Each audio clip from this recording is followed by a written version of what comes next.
অষ্টম শ্রেণীর ভাই বোনেরা, আশা করছি তোমরা সব ভালো আছো। Welcome to R K home tuition. তোমার তো আর কিছুদিন পরে শুরু হচ্ছে প্রথম পর্যায়ক্রমিক মূল্যায়ন অর্থাৎ ফার্স্ট ইউনিট টেস্ট এক্সাম 2026-এর অষ্টম শ্রেণী তোমাদের প্রথম পরীক্ষা। তোমাদের অনেকেই চিন্তায় আছো যে পরিবেশ বিজ্ঞানে মান 2 আর 3-এর কোন প্রশ্নগুলি পড়বে, কোন কোন প্রশ্নগুলি এবছর জন্য মোস্ট ইম্পর্টেন্ট প্রশ্ন, যে প্রশ্নগুলি পড়লে ফার্স্ট ইউনিট টেস্টে এক নজরে পেরিয়ে যাবে। চিন্তা করো না, তোমাদের আজকে এমন 12টি বাছাই করা সাজেশন দেখে দেবো। সেই সাজেশনগুলি ভালো করে প্র্যাকটিস করো। ওই সাজেশনগুলি প্র্যাকটিস করে গেলে তোমাদের আর বাড়তি কোনো সাজেশনের প্রয়োজনই হবে না। আর চ্যানেলটিতে নতুন হলে সাবস্ক্রাইব করতে ভুলো না। সাজেশনগুলি ভালো লাগলে বন্ধুদেরকে অবশ্যই শেয়ার করে জানিয়ে দাও।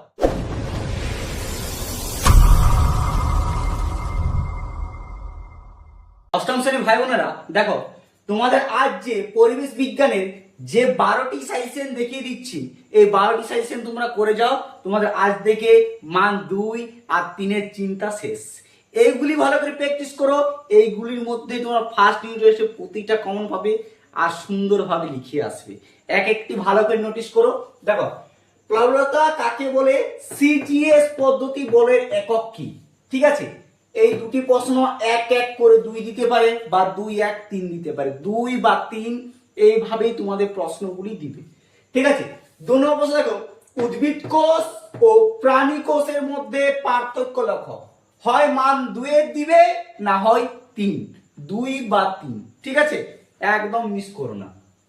3 নম্বর প্রশ্ন দেখো, কুলম্বের সূত্রটি লেখো, তার গাণিতিক রূপ ব্যাখ্যা করো বা দেখাও।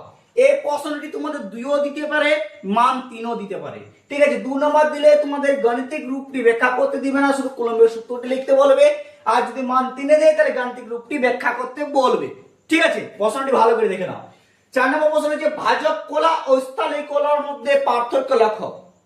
ভাজক কলা ও স্থলিক কলার মধ্যে পার্থক্য লেখো। এটি সবচেয়ে বেশি ভেরি ভেরি ইম্পর্টেন্ট, কিন্তু একদম মিস করবে না। ঠিক আছে, 5 নম্বর প্রশ্নটি দেখো, আইসোটোপ কাকে বলে উদাহরণ দাও। এই প্রশ্নটি আরো বেশি গুরুত্বপূর্ণ ফার্স্ট ইউনিট টেস্টে তোমাদের পড়ার জন্য। ঠিক আছে, ভালো করে প্র্যাকটিস করে একটিও কিন্তু ছেড়ে যাবে না, কারণ তোমাদের যেরকম সাজেশন দিচ্ছি প্রতিটা সাজেশন মিলিয়ে নাও, প্রতিটা তোমরা কমন পাবে। ঠিক আছে, দেখো 6 নম্বর হচ্ছে সবচেয়ে বেশি ভেরি ভেরি ইম্পর্টেন্ট বা মোস্ট ইম্পর্টেন্ট প্রশ্ন ধরতে পারো, তড়িৎ যোজ্যতা কি অথবা মহাকর্ষ বল বলতে কি বোঝো।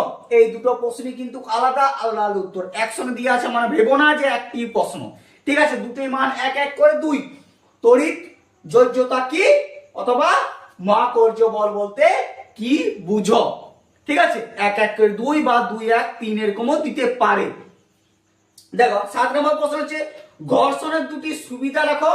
আবার কোন সময় অসুবিধাটাও দিয়ে দিতে পারে, ওইটুকু তোমরা করে রাখবে। ঠিক আছে, ঘর্ষণের সুবিধা আর অসুবিধা দুটি করে রাখো। দুটির মধ্যে যে কোনো একটি পড়তে চলেছে, এটা শিওর। অথবা বহুকোষী জীবের সুবিধাগুলি কি কি। বহুকোষী জীবের সুবিধা আর অসুবিধা, দেখো দুটোরই বলছি।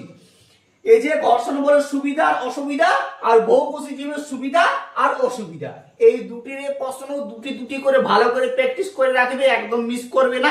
ঠিক আছে, এই প্রশ্ন দুটির মধ্যে যে কোনো তোমরা তো একটি পাচ্ছ, সেটি শিওর রাখো। ঠিক আছে, 8 নম্বর প্রশ্ন দেখো, মুক্তিবেগ কাকে বলে। Most and very very important, পরিবেশ বিজ্ঞান থেকে তোমাদের প্রশ্নটি আসতে চলেছে এবছর ফার্স্ট ইউনিট টেস্টে। ঠিক আছে, মুক্তিবেগ কাকে বলে অথবা কোষ পর্দার দুটি কাজ উল্লেখ করো বা লেখো। ঠিক আছে, এই দুটোর মধ্যে যে কোনো একটি দিচ্ছে, হয় মুক্তিবেগ তোমাদের দিবে কিংবা কোষ পর্দা। হয়তো তোমার যদি কপাল ভালো থাকে বা সাজেশন ভালো থাকে, এইগুলির মধ্যে প্রতিটা তোমরা হুবহু কমন পেয়ে যাবে। ঠিক আছে, আর এই দুটির মধ্যে হয়তো তোমরা দুটিই পেয়ে গেছো। ঠিক আছে, এইগুলি ভালোভাবে প্র্যাকটিস করো, তারপর বেশি তোমাদের কোনো সাজেশনের প্রয়োজন হবে না। ঠিক আছে, দেখো 9 নম্বর প্রশ্ন হচ্ছে, নিউটনের দ্বিতীয় গতির সূত্রটি বিবৃতি করো। নিউটনের দ্বিতীয় গতি সূত্রটি বিবৃতি করো বা ব্যাখ্যা করো। ভেরি ভেরি ইম্পর্টেন্ট, নিউটনের সূত্রটি কিন্তু ফার্স্ট ইউনিট টেস্টে আসছে। ঠিক আছে, একদম মিস করো না। অথবা ফুটানাঙ্ক কাকে বলে, এই প্রশ্নটি আরো বেশি ইম্পর্টেন্ট। ঠিক আছে, দুটি প্রশ্ন করে দিচ্ছি, প্রতিটা লাইনে দুটি করে প্রশ্ন আছে। 1 1 2 অথবা 2 3, ঠিক আছে? এরকম ভাবে প্রশ্নগুলো এলোমেলো করে দিয়ে আছে, তোমরা ভালো করে নোট ডাউন করে নেবে, একটি প্রশ্ন কিন্তু ছেড়ে যাবে না। এই 12টির মধ্যে বারবার বলছি 2 নম্বর 3 নম্বর প্রশ্ন প্রতিটা কমন পাবে, লিখে আসবে, ঠিক আছে? 10 নম্বর প্রশ্ন দেখো সবচেয়ে বেশি গুরুত্বপূর্ণ, অনুঘটক কাকে বলে, ঠিক আছে? অথবা উদাহরণ দাও, বা নীলতাপ বলতে কি বোঝো, উদাহরণ দাও। দুটিরই কাকে বলে, উদাহরণ দাও। অনুঘটক কাকে বলে, উদাহরণ দাও। নীলতাপ কাকে বলে, উদাহরণ দাও। ঠিক আছে? এই প্রশ্ন দুটির মধ্যে যে কোনো একটি দিতে পারে, হয়তো দুটিও দিয়ে দিতে পারে। ক্লিয়ার? ভালো করে বলছি, দেখো লাস্ট প্রশ্ন 11 হচ্ছে তড়িৎ বিশ্লেষণ কাকে বলে, অথবা শ্রমিক মৌমাছির কাজ কি। ভেরি ভেরি ইম্পর্টেন্ট, ক্লাস অষ্টম শ্রেণী তোমাদের বারবার বলছি, পরিবেশ বিজ্ঞান থেকে তোমাদের বিজ্ঞান থেকে যে 12টি সাজেশন দিচ্ছি, প্রতিটা কোশ্চেন বিশাল মোস্ট ইম্পর্টেন্ট প্রশ্ন, একটিও ছেড়ে যাবে না। দেখো তড়িৎ বিশ্লেষণ কাকে বলে, অথবা শ্রমিক মৌমাছি কাজ কি। বুঝতে পারছো প্রশ্নগুলি কতটি কমন, ঠিক আছে? লাস্ট হচ্ছে যক্ষারোগ কি, বা ORS এর পুরো নাম কি। এই প্রশ্নগুলি 12টি যে তোমাদের বললাম, প্রতিটা প্রশ্ন ভালো করে নোট ডাউন করে নাও, উত্তরগুলি সুন্দর করে খুঁজে মুখস্থ করতে শুরু করে দাও, কারণ তোমাদের হাতে সময় খুবই কম। আর চ্যানেলটিতে নতুন হলে সাবস্ক্রাইব করতে ভুলো না, কারণ এখানে তোমাদের শুধু বিজ্ঞান নয়, প্রায় প্রতিটা সাবজেক্টে সাজেশন অলরেডি ছাড়া হয়ে গেছে। সেগুলো তোমরা যদি না দেখে থাকো, আমার পেজে গিয়ে দেখে নাও, বা আমার ডিসক্রিপশনে লিংক দিয়ে দেবো, সেখান থেকে তোমরা দেখে নিতে পারো। আর সাজেশনগুলি যদি ভালো লাগছে, বন্ধুদেরকে অবশ্যই শেয়ার করে জানিয়ে দাও।